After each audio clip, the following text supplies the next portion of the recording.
We actually have a pond, right, Dad? Yeah, we do, such as it is. I'd be curious how that made its way back here. And why? And why? Yo, folks, we may have a working tractor again. You're Can we, gonna get a, hide? can we get a giggle? You're gonna hide? Giggle? Or a coo, at least. There we go. There it is.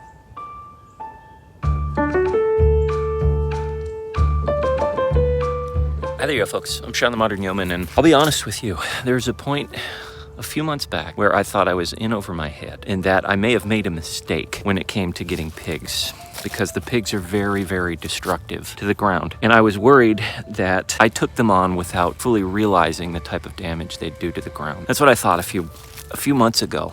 I'm happy for the meat that they're going to provide. They're going to fill our freezer, and we're going to be processing them in a few weeks. And I'm very excited about that. But in terms of what they have done to the ground, my thinking a few months ago was like, oh man, this was more than I bargained for. This will be hard to repair. But things started to change after I chatted with my dad and I started doing a little more research. Yes, the pigs destroyed the ground. They didn't just clear brush, they turned the ground into a moonscape. I wasn't prepared for that, but I think in the end, it's a huge blessing in disguise. And I'll show you why. I think things are actually shaping up to be really exciting because of what those pigs have done. My mind has changed on them completely.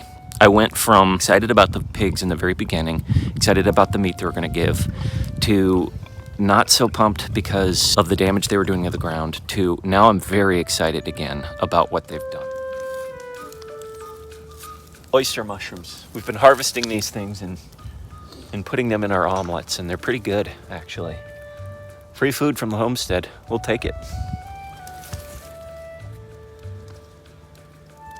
So I'm down here in the back pasture with Dad, who's been busy at work with his electric chainsaw. There he is. We have a quote-unquote big boy chainsaw, gas-powered, which we'll probably bring down here in a second. But that electric thing's handy for little things, right, Dad? Yeah, well, stuff that is even as big as this, like we were talking about earlier, I think it's more a trimmer than it is a full-on big boy But chainsaw. it does yeoman's work, right? Yeoman's work. It does indeed. This area was really kind of overgrown with stuff about this size or smaller. Mm-hmm. And our intent is to leave the bigger stuff here, for now anyway, and kind of do the same thing over here. Leave the bigger stuff, get the smaller stuff out of the way, and kind of reclaim it as pasture. So as I was saying earlier, before the pigs, this was brushy. It was essentially impenetrable. It was just brush. The pigs came in. Yes, they destroyed it. They took it down to mud, to choppy mud, these big old mud puddles. But they cleared the brush almost completely. And so what Dad has started to do is you've come in with the chainsaw. We're going to use the brush cutter. Right. And the gas-powered chainsaw, and you're just going to essentially clean up after them, polish what they started.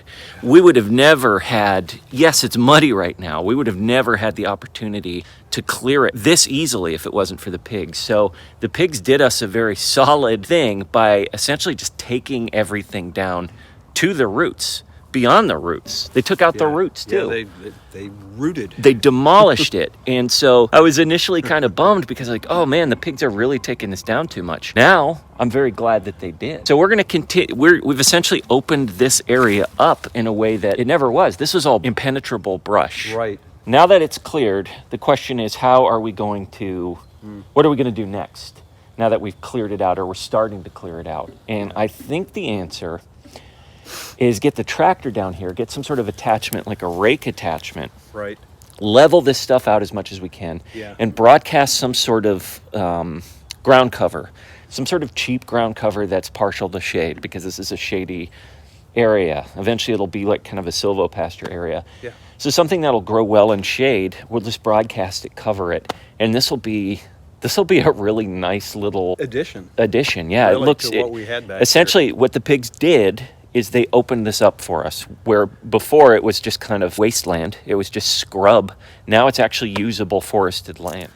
So not many people know this about the Yosted, but we actually have a pond, right, Dad? Yeah, we do, such as it is. We've been here over 2 years now, and I've never really mentioned the pond. I may have included it on some videos, but It's never been a big topic of conversation because frankly, we didn't have any idea what we were going to do with it. But now that we know how easy it is to clear this brushy area with pigs, yes, we're putting these guys in the freezer here soon, but future iterations of pigs, we could turn this into a viable pond that sticks around year-round.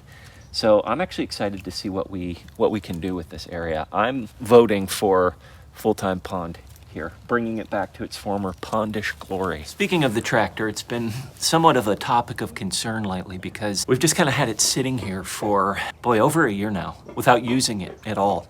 The problem started when it started quitting in mid-cycle. We're running it, we'd pick something up, and then the engine would just stop. We determined that it was a fuel, there's an issue with the fuel system, probably air in the line. So I actually had a friend from a local homestead come by and take a look, and he showed me where you could actually bleed the line in the engine. And we tried it and it worked fine. The problem now is that there's some issues with, I think, the starter. So it's an electrical issue. Sometimes it won't start, it just won't turn over at all. I'm charging the battery, so I'm gonna put a full battery in here and I'm gonna test it out because we really need to put this tractor to work. There's a lot that needs to be done with it. So it would be ideal if we could get this thing running consistently and dependably. So I'm gonna put the battery in there. I'm gonna crank it and see if it goes. And if it does, I'm gonna put it under load. I'm gonna pick up some wet mulch and put it in a muddy spot in front of the barn because there needs to be mulch there. And that'll be kind of a test to see how it handles just a very minimal load. Wish me luck. There's no promises here.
Okay, so the tractor works, and it worked very well holding a, I don't know, that was maybe 200 pounds of wet mulch in the scoop, and it handled it just fine. There was so much wet mulch, in fact, that I had to give some to the chickens just to flatten this out a bit, but it did an incredible job with that one go. The question is, can it keep up the dependability? And I'm gonna keep an eye on that. I'm hoping that our fuel line problem is solved just by bleeding out the line. And any future issues with the electrical system we can hopefully figure out. Fingers crossed that we don't have future issues with the electrical system. But, yo folks, we may have a working tractor again. And if that's the case, I'm pumped because we can start getting some real work done in brush clearing down in the woods. Now that the camera's on, are you gonna laugh, Henry? Or are you just gonna look at the camera? You're gonna hide. Can we get a giggle? You're gonna hide. Giggle? Or a coo, at least. There we go. There it is. He knows when it's on. Yeah, and then he's like, clams up. I'm not doing anything. Clams up. Don't you try to capture a smile. I'm not your monkey. I'm not your monkey. Little Lord Henry came down to survey the work being done. And I think it's fair to say that he approves, Dad. I think you're right. I think it meets muster for now. Once you're a little older, you're going to be running these woods, young man. So I've got the tractor running. So I think the next step is to make sure the tractor runs good. Bring it down here because the tractor's up there in the barn and it's on an incline. It's muddy. Bring it down here. And Dad, what are we thinking? We are thinking that we're going to set out some straps. Yeah. Some tie-down straps? Just get some long tie-down straps and then slowly just kind of start rolling stuff onto those and hook up those straps. To a winch on the tractor and just roll it back up there and start burning it. That's the hope. We'll see. We'll see how it goes. So we found a junk pile back here in the woods in the back pasture. Yeah, this land continues to give up its surprises. And Dad found a toothbrush holder of all things. Yes. I'd be curious how that made its way back here. And why? And why? Well, it started as, I don't want to say disappointment, but being overwhelmed by how destructive the pigs are. If you would have asked me two or 3 weeks ago if I would have want pigs again, I'd have probably said no. I mean, obviously we were very excited about the meat, and these boys, Frank and Beans, have been good to us, but we weren't prepared for the level of destruction that they would wreak upon the ground. I mean, just look at this. We weren't prepared for that. There are those of you watching that are like, Sean, they're pigs. They're going to root. That's what they do. And you're right. We weren't aware of how intense that process would be. But now that we're clearing this out and we're actually getting acreage back. I mean, this is a good half acre right here, Dad. Right. Yeah. That used to just be impenetrable brush. Now it's open because of what the pigs started. Yeah. So if you were to ask me now how I feel about getting pigs again after we put these boys in the freezer, I'm a lot more amenable to it. Being very strategic about how we move them and where we place them, but boy, do they do good clearing land. They've done an incredible job here. They've opened things up. We have a blank canvas here and usable silvopasture, whereas just a few months ago it was just bramble, brush, vines, thorns. We couldn't do anything with it. The pigs cleared the way for us. The pigs are the pioneers.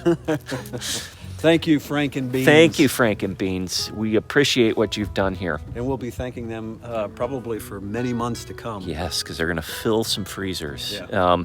Anyways, I'm excited. The tractor's working again. We're starting to clear land.